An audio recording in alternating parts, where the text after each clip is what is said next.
Bonjour à tous, bienvenue dans mon écho du vendredi 18 septembre 2020, la photo du jour. Eh bien, c'est Snowflake, la fameuse licorne spécialisée dans le cloud, fondée par deux Français et qui a littéralement enflammé Wall Street mercredi lors de sa première cotation en gagnant 110%. Hier, on aurait perdu 10%, mais quand même, ça fait une belle cotation. Je vous rappelle que Warren Buffett en avait pris une partie du capital avant donc sa cotation. Ceci dans un contexte où, vous voyez, eh bien, les bourses ont reculé, encore les valeurs technologiques, le Nasdaq qui perdait un peu plus de 1%.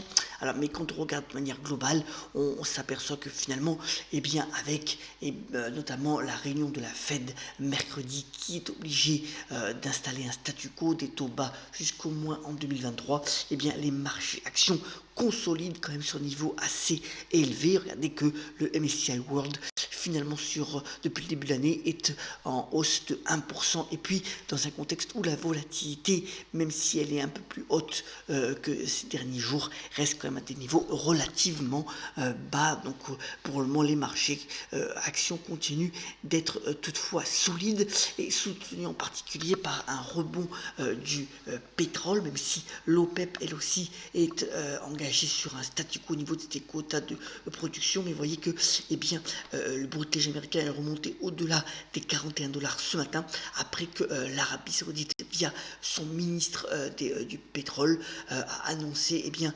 surveiller que tous les membres de l'OPEP plus et la Russie eh bien, respectent bien les quotas de production, en particulier la baisse des quotas pour les prochains mois.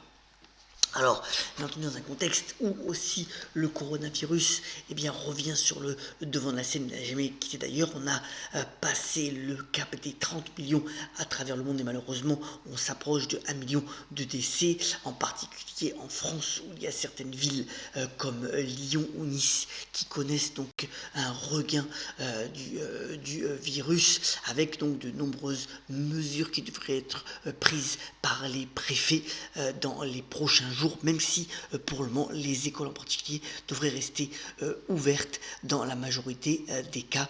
Bien entendu, c'est une situation à suivre de près. Mettons le masque et respectons les barrières pour tenter d'endiguer au mieux eh bien, cette épidémie.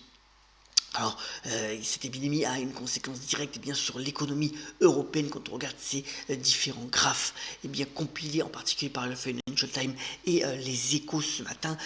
Deux vitesses, finalement, si l'Allemagne et l'Europe du Nord repartent fortes, c'est moins le cas pour le Sud, en particulier pour l'Espagne qui subit de plein fouet sans savoir encore bien maîtriser eh bien, cette crise du coronavirus, et finalement l'Europe du Sud sera le principal bénéficiaire du plan de relance, du méga plan de relance européen, comme le démontre le graphique en haut à droite. L'Italie et l'Espagne en bénéficieront largement dès 2021-2022 afin de relancer efficacement eh bien, leur économie. Alors revenons-en à l'activité des entreprises. D'abord, sur le point de vue des opérations de capital, hier après-midi, le conseil d'administration d'Engie a demandé à Veolia de relever l'offre sur Suez, et qu'il y a une offre qui court jusqu'à la fin du mois à 15,50 euros pour les 30% que Engie, donc l'ancienne Gaz de France, possède dans Suez. On verra si cette offre est relevée par Veolia et si éventuellement Suez propose un plan de contre-attaque. Et puis dans le non-côté, c'est la convoitise complète pour l'enseigne de bio, c'est bon, donc de produits bio. Toutes les grandes enseignes veulent racheter cette ligne qui est plutôt en difficulté financière, bien entendu. Il y a Naturalia, donc la filiale de Casino, mais aussi Carrefour qui voudrait bien entendu racheter éventuellement les différents magasins donc de bio, c'est bon, affaire à suivre là aussi. Alors, très belle opération pour Alstom, outre le fait que la semaine dernière, eh bien, le groupe a réintégré le CAC 40. Autre point, eh bien, pouvoir racheter finalement la division train de Bombardier à un moindre prix que ce qui était escompté au début. Alors finalement, Alstom peut remercier la Commission européenne de n'avoir pas validé la fusion avec Siemens, puisque avec cette reprise de Bombardier, donc des trains canadiens, eh bien, le groupe est véritablement sur une lancée assez phénoménale. D'ailleurs, la banque JP Morgan a revu son objectif de cours sur Alstom pour le mettre à 52 euros, donc un potentiel de gain de 10% au moins à l'orée des 12 prochains mois. Alors, la nouvelle PlayStation va sortir très prochainement. Vous savez que tous les 7 ans, c'est de la bataille avec Microsoft sur ce registre des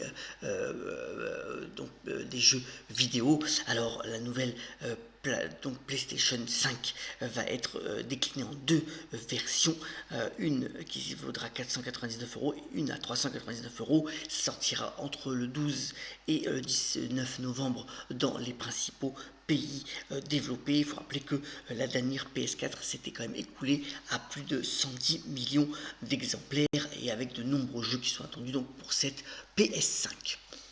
Amazon, qui a quand même pas mal baissé ces derniers jours au niveau du cours de bourse, et bien la division Amazon Music se lance dans le podcast avec de nombreux titres originaux qui vont être disponibles sur la plateforme, 70 000 titres en tout, avec aussi une activité importante du DJ Khaled qui fera des interviews sur de nombreux artistes, donc sur des podcasts, mais aussi bien, des programmes originaux qui vont permettre à la division musique d'Amazon de pouvoir concurrencer Spotify et autres Apple Music.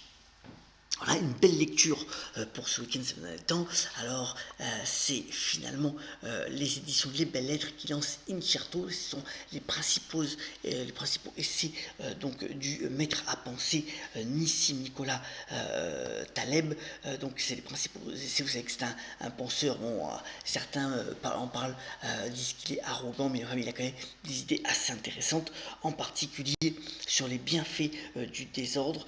Et l'idée, c'est que le principal idée originale de ces derniers temps de Monsieur Taleb, c'est de dire qu'il y a l'anti-fragilité, c'est-à-dire cette aptitude à être moins fragile en tirant profit du chaos pour devenir meilleur. Eh bien, on est en pleine période finalement d'incertitude. Voilà peut-être des écrits qui peuvent nous permettre de progresser à tous et de bien vivre dans le contexte actuel. Terminons ce qu'on parlait il y a un instant dans la musique, et bien par la citation du jour nous vient de Jimi Hendrix, le génie guitariste, qui a notamment déclaré que le rêve de votre passé soit la réalité de votre avenir. Je vous souhaite une excellente journée, un très bon week-end, et on se retrouve la semaine prochaine pour de nouveaux Morning Echo. À très bientôt, ayez la pêche et soyons solidaires.